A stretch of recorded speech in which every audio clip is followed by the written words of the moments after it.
అదే RTV app వార్తల్ని క్షణాల్లో చదివే అవకాశం ఉంటుంది. ఒక న్యూస్ పేపర్, ఒక టెలివిజన్ ఛానల్ మీ చేతుల్లో ఎప్పుడూ ఉంటాయి. ప్రపంచాన్ని గడగడలాడిస్తున్న మంకీ ఫాక్స్ వ్యవహారంలో ఆంధ్రప్రదేశ్ ప్రభుత్వం కూడా అలర్ట్ అయింది. విజయవాడలోని కొత్త ప్రభుత్వ ఆసుపత్రిలో దీనికోసం ఒక ప్రత్యేక వార్డుని కేటాయించారు. ప్రస్తుతం మనం కొత్త గవర్నమెంట్ హాస్పిటల్ ఉన్నటువంటి ఆ వార్డు దగ్గర ఉన్నాము. చూడొచ్చు, ఇక్కడ మంకీ ఫాక్స్ వార్డు అనే ఒక ప్రత్యేకంగా దీనికోసం వార్డు సిద్ధం చేశారు.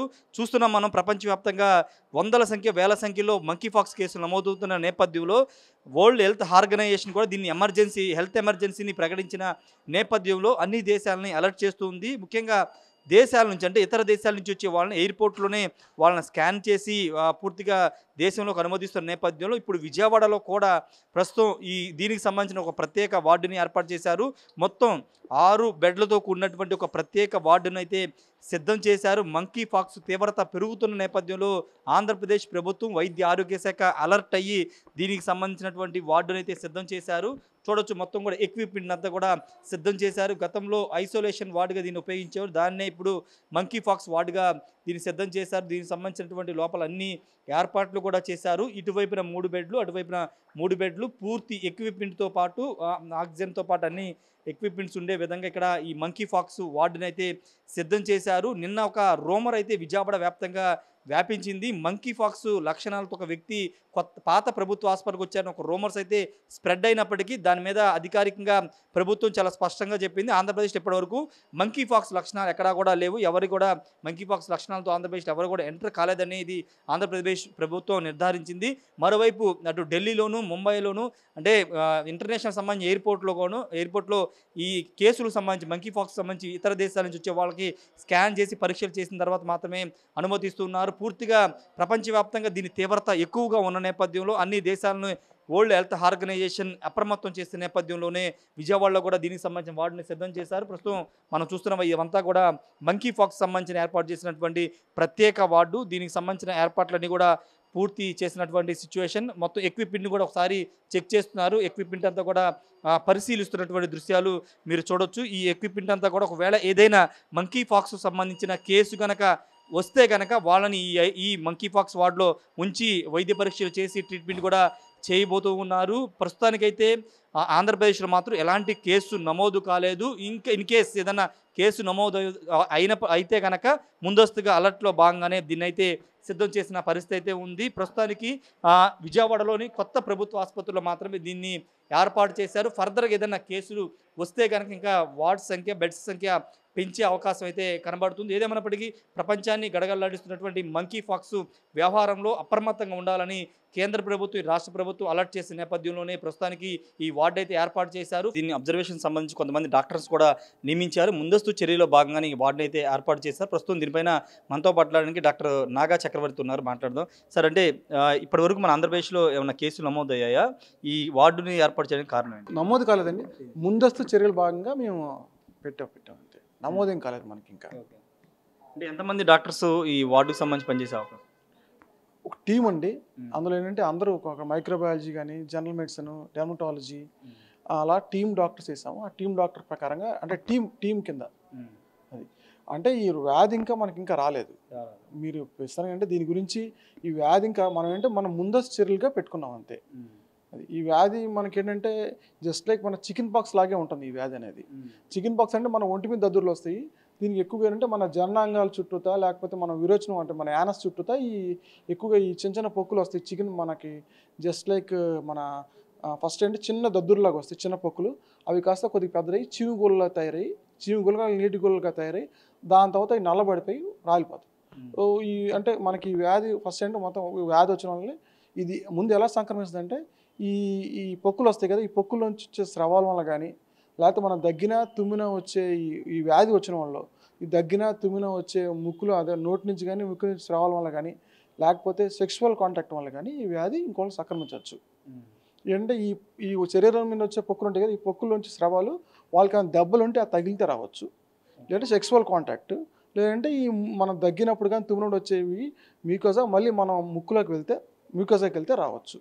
ఈ వ్యాధి లక్షణాలు అంటే జ్వరము, ఇప్పుడు సపోజ్ ఈ తగిలిన తర్వాత ఒక 2 నుంచి 3 రోజుల నుంచి 2 వారాలు, 3 రోజుల నుంచి 2 వారాల లోపల ఈ వ్యాధి రావచ్చు. అంటే జ్వరం వస్తుంది, ఒళ్ళు నొప్పులు, దాని తర్వాత తలనొప్పి, ఒళ్ళు నొప్పులు, దాంతోపాటు ఈ దద్దుర్లు ఏంటంటే 3 నుంచి వచ్చిన ఈ జ్వరం వచ్చిన 3వ రోజు నుంచి మొదలవుతాయి ఈ దద్దుర్లు. 2 వారాలు ఉంటాయి. 2 వారాల తర్వాత ఈ దద్దుర్లు మామూలుగా తగ్గిపోతాయి. ఈ పొక్కులు తగ్గిపోతాయి. ఏంటంటే ఇది మనం ఎక్కువగా ఈ వ్యాధి జస్ట్ లైక్ చికెన్ పాక్స్ అంటే ఏంటి, చికెన్ పాక్స్ మనకు అంత రేంజెస్ కదా, ఇది అలాంటి వ్యాధి. కానీ ఈ వ్యాధి ఎవరికి సీరియస్ అవుతుందంటే రోగనిరోధక శక్తి బాగా తక్కువ ఉన్న వాళ్ళకి. ఇప్పుడు హెచ్ఐవి ఉంది, హెచ్ఐవి ఉన్న వాళ్ళలో CD4 కౌంట్ బాగా తక్కువ ఉన్న వాళ్ళకి, లేకపోతే అన్కంట్రోల్డ్ షుగర్స్, లేకపోతే డయాలసిస్ అయ్యే పేషెంట్స్కి, లేకపోతే గర్భిణీ స్త్రీలకి ఎవరు రోగనిరోధక తక్కువ ఉందో వీళ్ళకే ఇది డేంజరస్ అవ్వచ్చు. అంటే ఈ వ్యాధి ప్రాణాంతక వ్యాధి అండి? కాదు, ప్రాణాంతక వ్యాధి కాదండి. మనకి చికెన్ పాక్స్ అట్లా ఇది అంతే, కానీ ఇది ప్రాణాంతక వ్యాధి కాదు. అది ఏంటంటే మనం ఎవరికి ప్రాణాంతక వ్యాధి అంటే ఇలాంటి వాళ్ళకి, ఇప్పుడు బాగా రోగనిరోధక తక్కువ ఉన్న వాళ్ళకి ఇది ప్రాణాంతకం అవ్వచ్చు. మనం ఏంటి ఈ రోగం వచ్చినప్పుడు ఏంటంటే వీటికి మనం మామూలుగా మన చికెన్ నీళ్లు బాగా తీసుకోవటం, మంచి ఫుడ్ తీసుకోవటం, అలాగే ఈ వ్యాధి వచ్చిన వాళ్ళు సపరేట్గా ఐసోలేషన్లో ఉండాలి. వీళ్ళు సపరేట్ రూమ్లో ఉండాలి, సపరేట్ బాత్రూమ్, సపరేట్ రూమ్లో ఉండాలి. ఏంటి ఈ వ్యాధి వచ్చిన వాళ్ళు ఇంకో వ్యాధి రాకుండా మనం ఆపుకోవచ్చు. ఇప్పుడు మనకి కోవిడ్ అనుకోండి, ఊరికి ఇన్ఫెక్ట్ అవుతుంది, ఇది కొద్దిగా తక్కువగా ఇన్ఫెక్ట్ అవుతుంది. కానీ వచ్చిన వాళ్ళు ఈ లక్షణం ఉన్న వాళ్ళు ఏంటంటే సపరేట్ రూమ్లో ఉంటే వాళ్ళ నుంచి ఇంకోళ్ళకి సంక్రమించదు. అది వరల్డ్ హెల్త్ ఆర్గనైజేషన్ కూడా దీన్ని ఒక ప్రాణాంతక వ్యాధిగా గుర్తించినట్టుంది. దేశవ్యాప్తంగా ఎమర్జెన్సీని ప్రకటించింది కదా.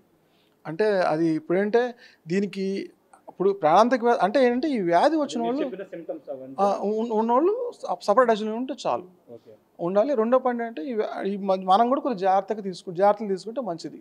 ఇప్పుడు ఏంటి ఇప్పుడు వెళ్ళే టూర్లు కానీ కేరళకి వెళ్ళటం అలాంటి టూర్లు కొద్దిగా తగ్గించుకొని, ఇప్పుడు ప్రస్తుతానికంటే వచ్చిన వాళ్ళు కూడా కొన్నాళ్ళు అంటే ఈ వ్యాధి వచ్చే ఏరియాస్ ఉంటాయి కదా, ఆ ఏరియాస్కి వెళ్ళకుండా ఉండటం ఒకటి. రెండో పాయింట్ అంటే వచ్చిన వాళ్ళు జాగ్రత్తగా ఉండాలి. కానీ ఇంకా మన ఏపీలో అయితే నమోదు ఇంకా మనకి ఇన్ఫర్మేషన్ ఇంకా రాలేదండి నమోదు అయినట్టుగా. అంటే కరోనాకి దీనికి ఏమన్నా దగ్గర సిమ్టమ్స్ ఏమి లేవు. జస్ట్ లైక్ మన చికెన్ పాక్స్ లాంటిది ఇది కూడా అంతే. అంటే మీరు అంటే తుమ్మినా దగ్గినా వాళ్ళ పెడతా ఉన్నారు, కానీ ఏదైనా టచ్ చేయడం కానీ అలాంటి వాటి అట్లా రాదండి. అంటే ఏంటి ఇప్పుడు మనకి చికెన్ పాక్స్ ఎలా వస్తుంది, ఒంటి మీద దద్దుర్లు ఉంటాయి, పొక్కులు ఉంటాయి, అంటుకుంటుంది కదా, అలాగే ఇది కూడా అంతే.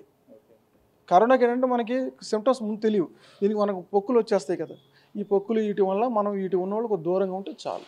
అంటే వ్యాధి తీవ్రత ఎక్కువ అవుతుందని మనం ఎలా గమనించాలి సార్? అంటే ఆ జ్వరం తగ్గకపోవడమో, లేకపోతే మీరు చెప్పినటువంటి బబుల్స్ ఎక్కువగా, అంటే ఈ రోగనిరోధక తక్కువ ఉన్న వాళ్ళలో కూడా ఏమవుతుంది, ఈ వ్యాధి ఏమవుతుంది మన శరీరంలో వచ్చినట్టు, అలాగే మన ఊపిరితిత్తుల్లో కూడా ఇది ఎక్కువ అవటం వల్ల న్యూమోనైటిస్ అనే రావచ్చు.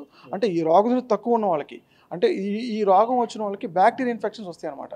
బాగా తక్కువ రోగనిరోధక తక్కువ ఉన్న వాళ్ళకి బ్యాక్టీరియా ఇన్ఫెక్షన్ వస్తాయి. ఆ ఇన్ఫెక్షన్ వస్తే న్యూమోనియా రావచ్చు, అంటే బ్రెయిన్లో ఎన్సెఫలైటిస్ రావచ్చు. అలా ఈ వచ్చిన వాళ్ళకి కొంత సీరియస్, దానికి యాంటీబయాటిక్స్ వాడితే మనం కంట్రోల్ చేయగలం, వీ కెన్ కంట్రోల్. ఈ రోగం వచ్చిన వాళ్ళకి యాంటీవైరల్ డ్రగ్స్ ఉన్నాయండి. ఈ యాంటీవైరల్ డ్రగ్స్ వాడితే ఇది కూడా తగ్గిపోతుంది, యాంటీవైరల్ డ్రగ్స్ వాడితే. ఇప్పుడు ఏర్పాటు చేసిన ప్రత్యేక వార్డులో ఏమన్నా సిబ్బందిని కానీ లేకపోతే ఎక్విప్మెంట్ ఎలాంటిది అరేంజ్ చేశారు సార్? అంటే 6 సిబ్బంది అంటే దీనికి ఒక టీం పెట్టామండి. అంటే సూపరింటెండెంట్ గారు టీం క్రియేట్ చేశారు. ఆ టీం పరంగా డాక్టర్స్ ఉన్నారండి దీనికి. అంటే ఏంటి ఇప్పుడు ఈ వ్యాధి వచ్చినప్పుడు కొన్ని గైడ్ లైన్స్, డెర్మటాలజిస్టులు, అదే జనరల్ ఫిజిషియన్స్, మైక్రోబయాలజిస్టులు, వాళ్ళందరూ కలిసి పల్మనాలజిస్టులు ఒక టీంలా క్రియేట్ చేసుకొని ఈ వచ్చిన వాళ్ళని ముందు మనం ఐడెంటిఫై చేసుకోవటం, దాని తర్వాత వాళ్ళని సపరేట్ చేసుకోవటం, వాళ్ళ యొక్క డిసీజ్ యొక్క ఇండస్ట్రీ తెలుసుకొని దాని దగ్గర ట్రీట్మెంట్ చేయడం జరుగుతుంది. అంటే మనకి ఎక్విప్మెంట్ అందుబాటులో ఉందా సార్ ఇప్పుడు అరేంజ్ చేసినటువంటి వార్డులో? ఆ ఎక్విప్మెంట్ అంటే జస్ట్ ఐసోలేషన్, అంటే సూపరింటెండెంట్ గారు చూసుకున్నారు.